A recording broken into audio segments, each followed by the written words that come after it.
today is Peter Forday. Peter has facilitated many of our roundtable sessions around Queensland and is well versed on the topics of business continuity and resilience. I'd like to welcome him today. Welcome, Peter. Thanks, Natalie. It's great to be here again.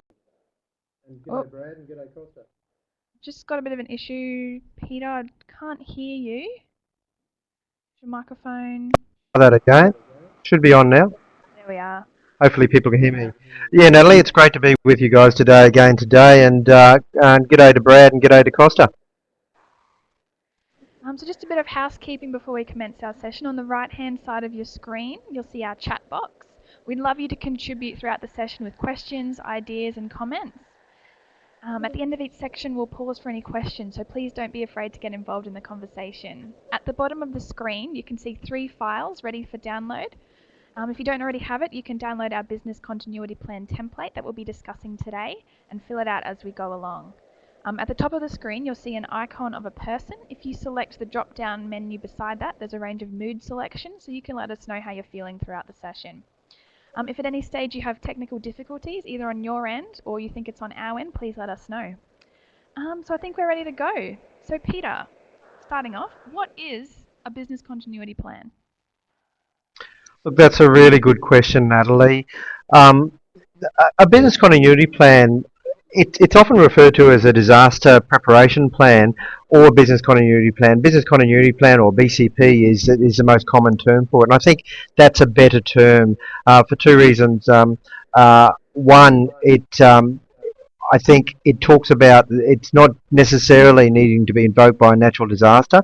It actually can be invoked by anything that's going to interrupt your business.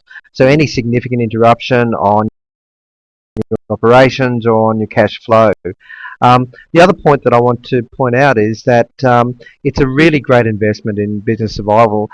No plan is going to guarantee the survival of a business after a disruption to your continuity, but having a written down plan does increase your chances. It's a bit like that thing about writing your New Year's resolutions. If you write down your New Year's resolutions, you're more likely to achieve them. If you have a business plan for your organisation or your business, you're more likely to achieve that business plan. If you have a business continuity plan, you're more likely to survive a disaster. So how did the plan we're talking about today come about, especially for small businesses? So yeah, Natalie, as I've been travelling around the state, we've been providing a business continuity plan template, a very, very good template that has been that any business can use, and it has a lot of information, a lot of detail, and why we've been wanting businesses to develop that plan is that we know that a large percentage of businesses fail following an extended disruption to their operations. And yet, most small businesses don't have a business continuity plan. The trouble I've been finding as I travel the state is that the plan that we've been delivering, whilst it's very good, parts of it really aren't applicable for small businesses, and in fact it's quite intimidating to some small businesses. So whilst the more detail in your plan, the better your plan will be, the reality is if it's too intimidating, people aren't going to do it. So we've come up with a simplified plan that we think cuts to the chase, gets to the heart of what most small businesses need to consider in developing their plan. So we're thinking about businesses probably with less than 20 staff. In fact, most small businesses around the state employ less than 5 people, or they're sole traders. So this is what this plan is particularly targeted for, is this small business operator. So what's the first step that businesses should take when starting a BCP? Okay, well, hopefully everyone's got in front of them the business continuity plan for small enterprises, the template that we've developed. It's a 2-pager, and as Natalie said, it's available on the files at the bottom of your screen there for downloading. You can take notes as you go along and hopefully fill out as much of this as you're going. The first thing that I'd recommend that people do is list the essential staff within their business. So these are the people that your business absolutely needs to function. Now, it's really tempting to say, when I ask people that, who's the most important in your business? Most business owners will go, well, everybody's important in my business. All my staff are very valuable. And that's true. But the reality is some staff are more important than others to the ongoing operations. So you need to identify who are those critical staff. And as the slide says, make the list as large as necessary but as small as possible. You want to make this a simple plan, so you don't want to make it too big. Also, you need to consider backfilling. So when people are on leave, who often takes their place? Because the disaster might happen when people are on leave, and so you may need to contact their backup person, so having their contact details as well. When you record their information, you'll see on this sheet, I'm just going to have a look at mine, but on the sheet, on one side there is the name of the person, but then there are contact details and alternate contact details. So this is why it's important. You might have, it's no point just putting down a mobile phone. What if the phones go down? You might put down their home phone. What if that goes down?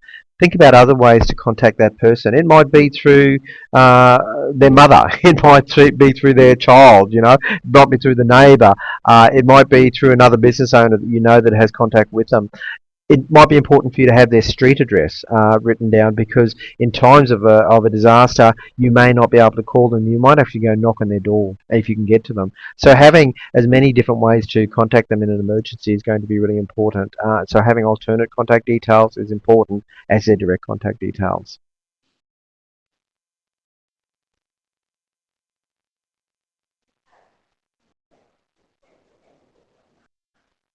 Hey, Stacey.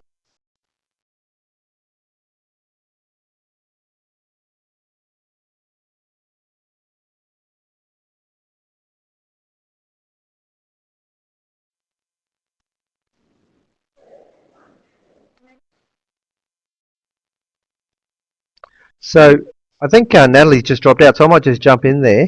Does anybody have any questions about the first step about listing essential staff? I see Costa's doing a bit of typing there. Whilst you're waiting, I might, people don't know, there's a website that I'd really recommend that you go to, and that is emergencyvolunteering.com.au. That has a lot of really good resources around disaster preparation for businesses, and it'd be great to have a look at that. Brad and Stacey, I know that you've both attended workshops, roundtables with me before.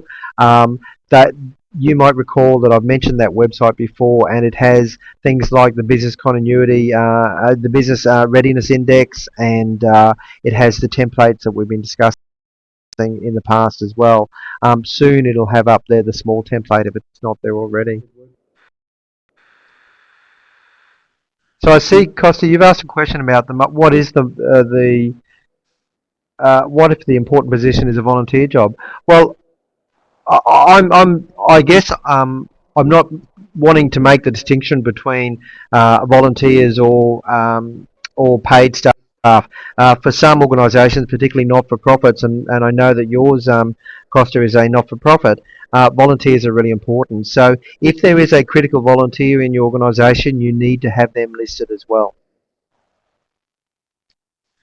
G'day, Wade.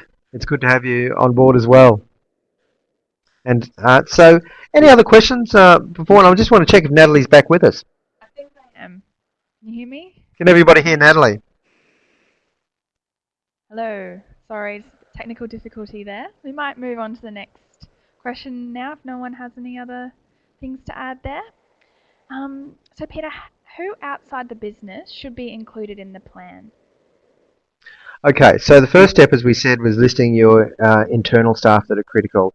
The next step is to list your critical suppliers, those people that are external to your business that are going to be really important for your operations. So these are people like your insurance company. That's going to be obviously a first contact that a lot of people will make.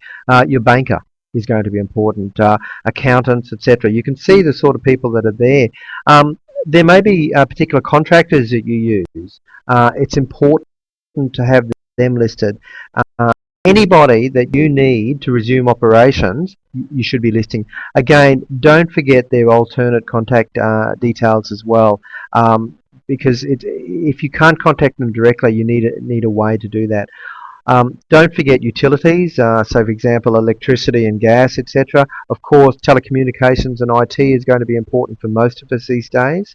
Of course you don't need to necessarily have a person's name against there. You might be going to their general inquiries, but it's really important to have a way to contact them.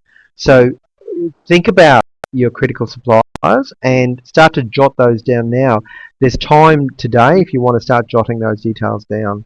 And if people have got a question, feel free to ask any questions. We'd love to hear it if you have any maybe strange or different, uncommon suppliers that other people might not think of to include in their plan as well. So please join in the chat. Yeah, that's a good comment, Natalie. I'm just wondering if anybody out there that's in the webinar today is jotting down some details on their form. Who have you chosen? I don't necessarily need a name, but why did you choose that particular person?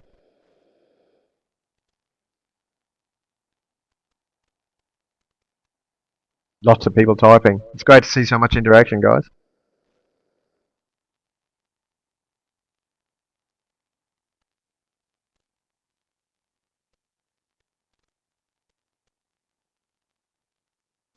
Is at the end of the presentation, we'll upload a copy of the slides for you all. Yeah. Brad says, being in aged care, we need to maintain access to medical services and medications. Very important. Excellent. So that's great. So specific to your area, Brad, that's a critical supplier, isn't it? You know, for some services, and I imagine aged care is one of these, that you actually couldn't run your service without access to those medical supplies. For another business, you know, you might be running some kind of technical business, and you've got a person that has a particular bit of equipment that they supply to you that you absolutely rely upon. You really need those contact details. So that's a great suggestion there for you, Brad. Your medical services. People can get some ideas about that from you as to what might be applicable to them. We'll give people a couple more seconds or a couple more minutes to ask any questions, and then we might move on. What do you think, Natalie?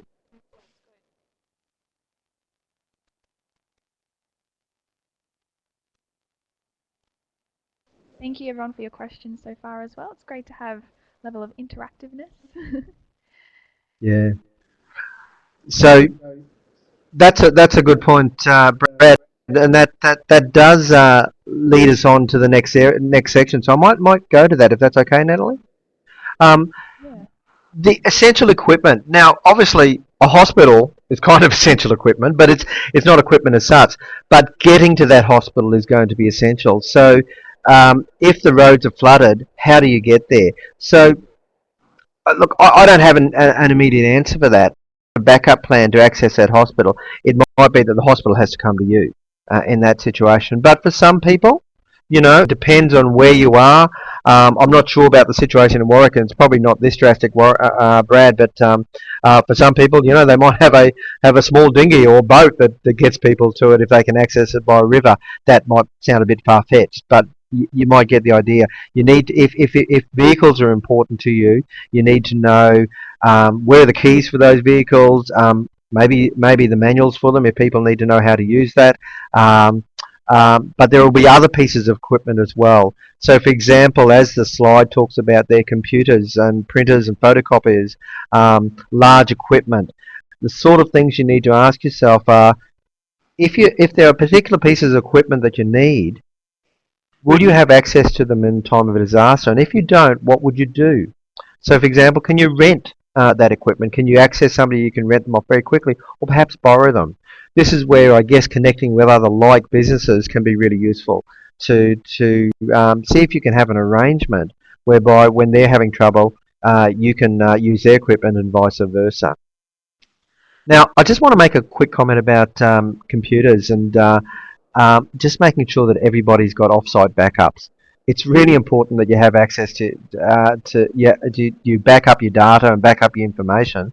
And we'll talk a little bit about this, but you should have offsite backups for your computers. And if you don't, there's no excuse for that these days. Just got comments coming in thick and fast here.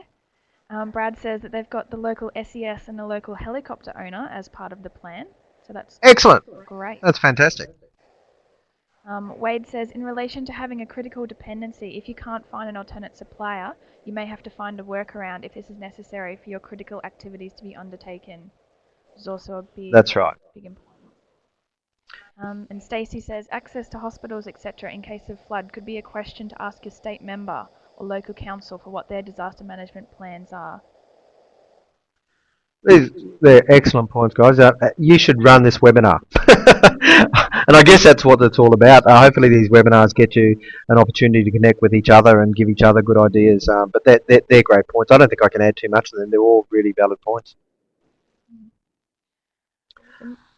Might move on now. Okay. See if there's any more to add. The next point we'll be covering is critical documents. Now, every business, I'm sure, has critical documents that they couldn't survive without. So, Peter, how do you recommend we include these in a plan? Well, most of you will know. I don't need to tell you what your critical documents are. You'll know what they are. And so you need to have them listed. You need to know where do you keep them, where do you store them. If they're password protected, do you have the passwords written down for them? Again, off-site backups. You really need to be having your critical documents stored probably in hard copy, but definitely in soft copy in your computer system, your file management system. But these days you also need to have offline backups as well. And nowadays, as I said before, there's no excuse. Use the cloud. Use software like Dropbox or Box or SugarSync or any number of the other cloud storage systems that are out there to put your critical documents in. If you lose your computers, at least you can get back your information that's kept up there in the internet cloud. The other sorts of information you can see listed there. I won't go through them all, but things that you need to prove that the existence of your business and keep your business running. So business registration and other legal papers are going to be important. The utility bills is a really interesting one because some people forget about their utility bills and then forget when is their electricity due or when is their gas payment due or water bill due. And if you get behind on those payments while there's no cash flow coming into your business, that can be a really big problem. So it can be useful to record your utility bills and other regular payments. Of course, banking and business loan information is going to be important, and you can see the other ones there. That last one that I might point out, the unpaid invoices. You know, imagine that if again, cash flow is pretty bad at the moment. You haven't been able to open for a couple of months, and you've got a whole stack of money owing to you. If you have a record of those unpaid invoices, hopefully you can collect on that while times are tough. And most people, I imagine, are going to be pretty good and going to try to pay those invoices to help you out, unless obviously they're struggling as well. But people by and large are pretty good about these things. So essentially, in terms of your critical documents, it's everything that you need to be able to start your business over again. You need to have these recorded. So you've got some time now to start jotting some notes in those columns about what are the important critical documents. And, you don't need to share this obviously, but what are the, you can write these down. What are their passwords, or can people access those passwords, and any other access information. Again, if people have any questions, I see there's some comments coming up, but if people have any questions, feel free to ask. Wade's made a really good point here about checking that other agencies and suppliers that we're including in our plan, making sure that they've tested their disaster capabilities and their continuity capabilities as well. Because what's the point in having them in your plan if they're not going to be able to help you when you need it most? Yeah, great point, Wade. None of us operate in a vacuum, and none of us operate on our own, nor should we, I believe. We're all part of a community, a business community, and a broader community, and it's really important to work with each other closely, and that can mean supporting each other as well. If you support other businesses or other suppliers to be better prepared for disaster, and then they're going to look after you in the long term as well. So what goes around comes around, and so I think that's a really, really good point. Talk to those other agencies that are in your plan and make sure that they're getting the support that they need to be prepared for disaster and to have a continuity plan. Great point.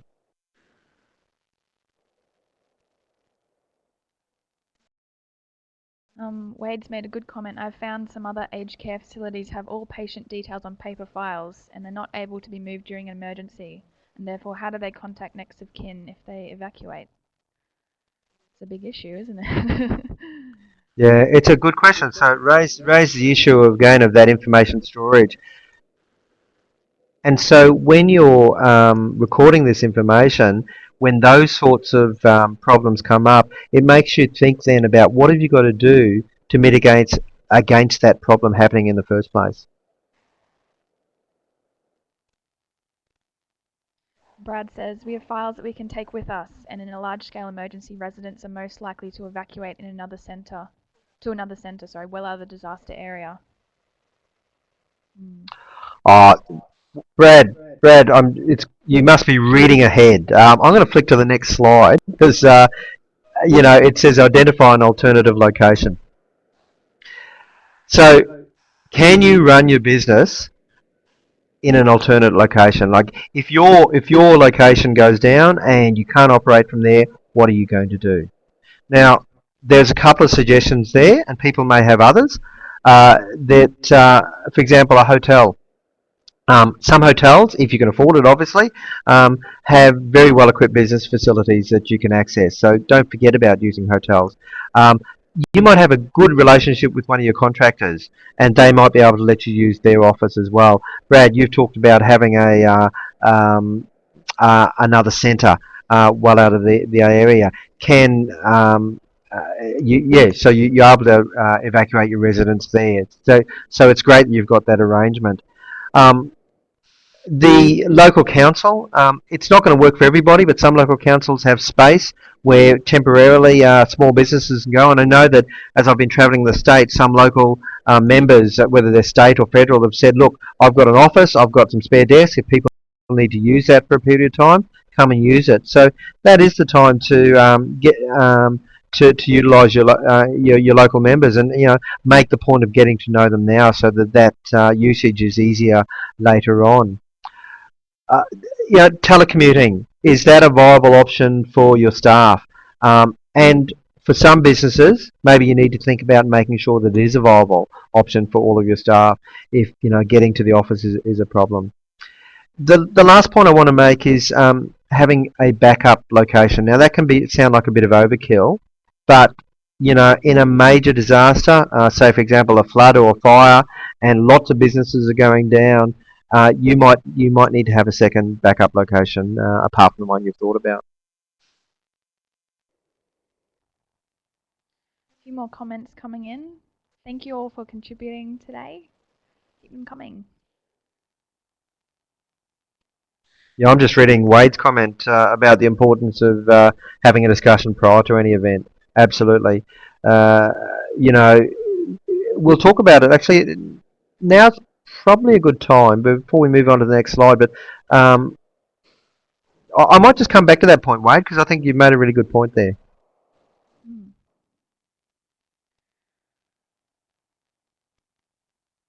Great suggestion, Stacey, about diverting your mobile. That's great. Yep. So, just to go on to the next slide, and we can come back to any of these points, but you'll see on your template that there's a checklist.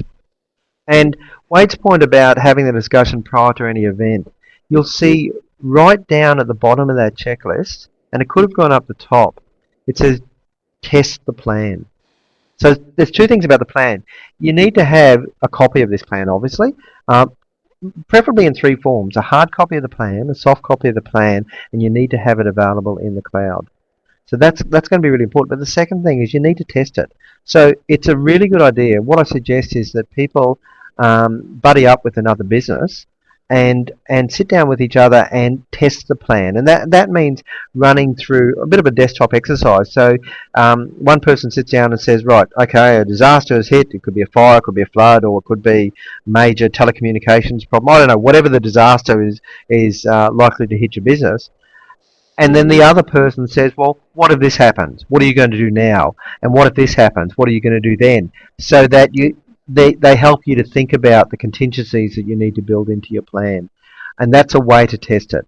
and you should be doing that at least every 12 months, just to make sure that the plan is a workable one. So Wade, that was a really good suggestion about having a discussion prior to any event. Just on collaborating with other businesses as well, it makes me think of one of the outcomes from one of our Mackay roundtables, and this actually relates to you, Brad, in aged care. We had a couple of aged care providers attend one of our Mackay sessions, and I believe that all of the providers in Mackay have actually gotten together, created a plan so that if one or two of them are affected by a disaster or a fire or something like that, they can all come together, pool their resources, and work together from that. So if you have similar businesses or neighbouring businesses that you're happy to work with, might be a good idea to plan together.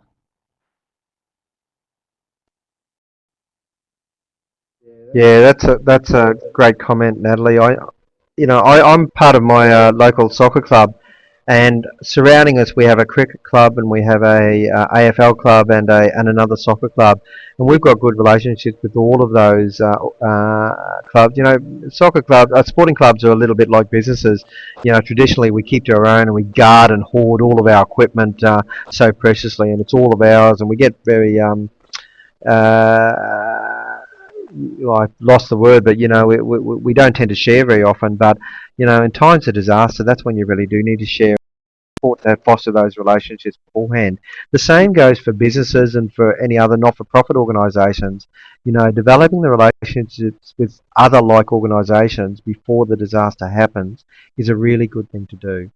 Some of you people would have heard me talk about this before, but I do like to talk about the food court conundrum, and the food court contradiction, as I like to call it, and that's about, when you're going to set up a cafe or a restaurant, you will immediately, your first thought as a business owner might be, I need to set it up in a place where nobody else operates a cafe.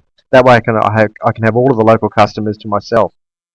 But if you think about how a food court works, a food court works um, by those businesses, those cafes, basically pooling their resources and sharing equipment and staff. So they share cleaning staff and table cleaning staff, and they share plates, etc., and cutlery, and they share a facility. And by pooling their resources, they actually attract more customers. People love to go to food courts, not because the food's particularly great, but because it's cheap and it's accessible and they get choice. So those business operators are thinking like customers and not necessarily thinking like a business owner, or maybe they're thinking about, good business owners because they're thinking like a customer. So that's really important to do, but it really amplifies the importance of having good relationships and working together with other businesses in your area. So if you can kind of set up a virtual food court with other like organisations, that's a great thing to do. We've got Wade just made a comment about having discussions with the local RSL to provide temporary accommodation. Peter, do you have anything to add about including community organisations in your plan and how businesses can work with community organisations? Oh, look, absolutely. And Wade, Logan's a great example. I think Logan's one of those communities that gets it. They get that, a strong and vibrant. So there's a bit of a delayed echo there, finally, your question, but just to get back to the answer, there are places like Logan and other places around Queensland understand that a strong business community relies on a strong broader community, and when the business community is strong,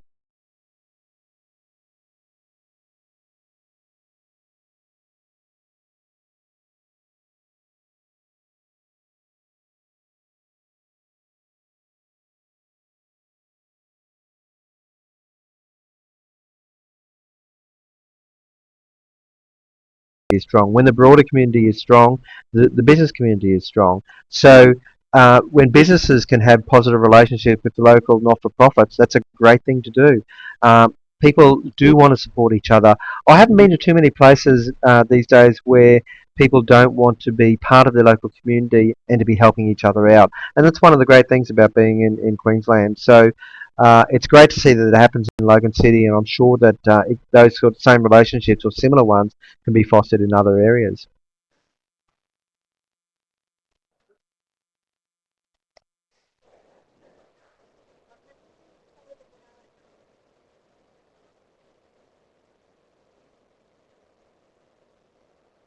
No, I haven't yet. So on the checklist, you'll notice that I've put down a few starting points. So the first person you're going to need to contact probably is going to be your insurance company if it's a major disaster. That's a really important thing to do. And the next person I imagine you're going to contact is your banker, because Yes. they're two instant survival things that you're going to need to do.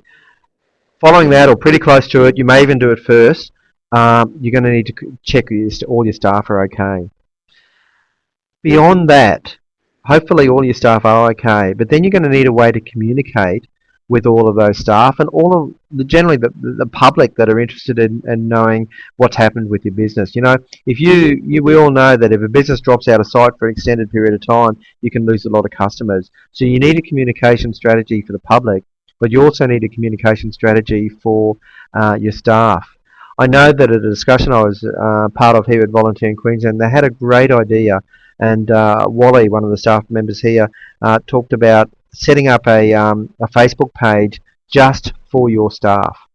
So, and you can do that now. You don't have to wait for a disaster.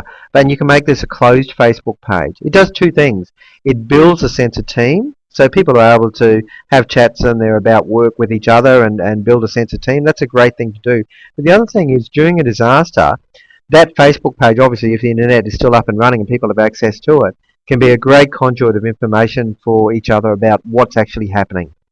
So, you know, questions like, can I still get to work, or what are the roads that will get me to work, or do I need to come to work at all, or can I do some stuff at home? All that communication can happen instantly over Facebook or some kind of other social media. But I think Facebook's a really useful one for that. So I thought that was a great idea, and you don't have to wait for a disaster to start. You can set up that page now. Well, thanks, Stacey. Stacey's uploaded a copy or a link to the. Yeah, look, every local council by law must have a disaster management plan, and that plan hopefully will include how they're going to support small businesses. So it's really useful to get to know what that plan is and how you might fit into that. Beyond that, as I said before, it's useful to get to know your local members. So your local councillors, if your town is small, your local mayor, the deputy mayor, etc. And also your state and federal members. It's really important to get to know those people before an event happens, so because that's going to make it easier to contact them during the event. I just want to come back to that point though, Natalie, about the communication strategy. So I talked about a communication strategy for your staff, but as I said before, it's important to have a communication strategy for the public. So your contractors, your suppliers, your customers are going to want to know what's going to happen. So you need a strategy for that as well. Now that might be Facebook as well, or it might be some sort of other communication, but it is important to have a communication strategy for them as well. So we've got you going on that checklist, and you will need to populate that with other things that are going to be important to you. So I'm really, hopefully people are jotting down notes as we go and thinking, oh, this is what I need to include in it. And also there's a section you'll see on that same page about just general notes for you to think about. Do people have any other ideas or comments or questions about anything that we've talked about today?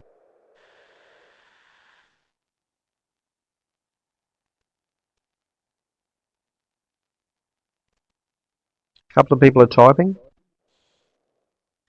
Again, these resources are available on the web on emergencyvolunteering.com.au, or some of these resources we've attached on this as part of this webinar, and this presentation will be available as well. Hope that does not happen again, Brad.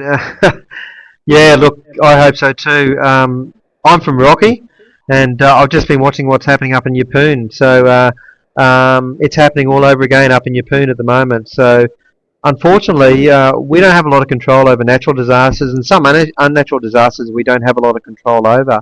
What we do have control over, though, is our preparation for a disaster. And I'm really, you know, if you're really honest, you know, does your business have a continuity plan? I can tell you that most businesses don't. So you really leave yourself vulnerable for survival. And for a lot of business owners, you know, you've got your mortgage wrapped up into it, or your children's education. Your life depends on your business. So I wouldn't like to see that go down. And for if you're in a not-for-profit organisation, all of your heart and all your passion is there, and your years of work. I wouldn't like to see that go down as well. And having a plan and advertising it to your customers and suppliers can also be a great PR strategy. We've done a few stories here at Volunteering Queensland from outcomes from different roundtables around the state, and some of them have been picked up by local newspapers, and they're able to tell their customers, look, this is what we've done, this is how we're prepared, so we'll be there for you after a disaster.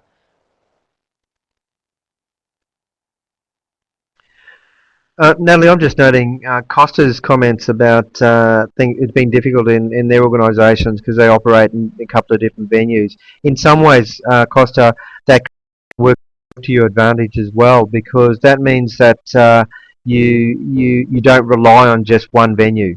So, you know, whilst you do operate out of your home, if your home happens to get flooded or burnt down, at least you've got another room that you can go, a booked room that you can go work from. You've got the relationship with that organisation. Similarly, if that organisation should be knocked out, you can still work from home. So it's great that you can telecommunicate. So whilst you may be looking for a permanent home at the moment, that that's also a bit of a blessing in disguise, and some people don't have that luxury of already being able to operate from a couple of different premises. Wade's made a really good point here. Important that you just look at your critical business activities and then focus your continuity planning around this, and don't try to keep everything going, just the key ones. Yeah, absolutely. Wade, to build on my point before, I guess you're paraphrasing really beautifully there. Of course, all of your staff are important, but some are more important than others. Of course, everything that you do in your organisation or business is important, but some are more important than others. It's a great point. Just before we wrap up today, because we are getting close to the end of our session, um, just like to point out some of the contact information if you'd like more information about the session today. So you can email us at brtextend@volunteeringqld.org.au. And as Peter mentioned before, you can also visit our emergency volunteering website. You can also find copies of our Business Readiness Index and Disaster Readiness Index there. You can complete them online. I've also got them in the download files folder at the bottom of the screen. So if you haven't been to one of our roundtables and you didn't get a copy of that, you can download them there, or you can complete them online. Alternatively, you can give us a call at Volunteering Queensland on the number there on the screen. I've also uploaded a copy of the presentation, and you'll see the box that says Files, and there should be 4 documents there. The one titled Business Continuity Planning for Small Enterprises, that's the presentation today. So you can look over it again.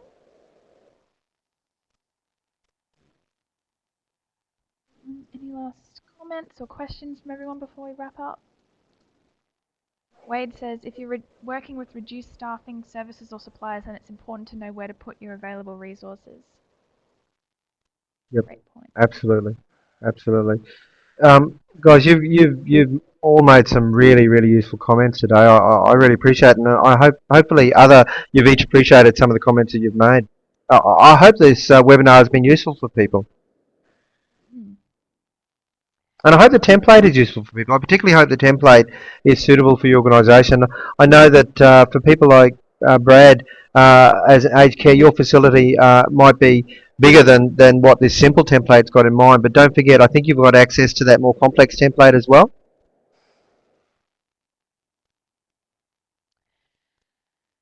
And this afternoon as well, I'll also forward everyone Excellent. a feedback survey. So we'd really appreciate if you could spare a couple of minutes. I know you're all so busy, but if you could spare a couple of minutes to help us improve for future sessions and give us any comments or feedback today. I'll be sending that out this afternoon, so look out in your email inbox. Thank you all again for joining us today. It's been great having you here. Thank you all so much for all your insights and comments. Thank you to Natalie for hosting us today. Thanks, Peter, for your insight. And thank you to everyone. We all give each